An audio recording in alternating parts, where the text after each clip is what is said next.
Should you write an addendum if your score is below the school's median or below the 25th percentile? If it'll make you feel better, you could write an addendum. That's what the answer I typically get from law school admission officers. But the truth is that the numbers are the numbers, and excuses in an addendum won't necessarily do you a lot of favors, unfortunately. They do have their own school's ranking to maintain.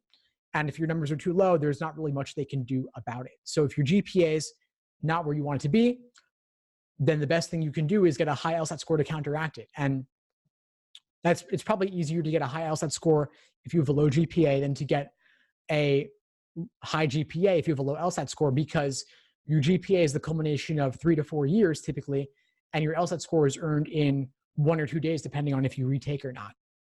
So if your GPA is not where you want it to be, focus on getting that high LSAT score. And if you can't get a high LSAT score now, then study really hard and retake it so that you can. Ultimately, there's not a real substitute for getting that high LSAT score. And if something goes wrong on test day, whether it's your fault or not, so let's say the fire alarm goes off or the tablet malfunctions, you can write about it in an addendum, but ultimately the schools need that score to accept you or to give you more scholarship money.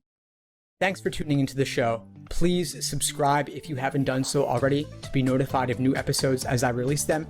And feel free to reach out if you need anything at all as you move forward with your prep. I'm happy to help however I can.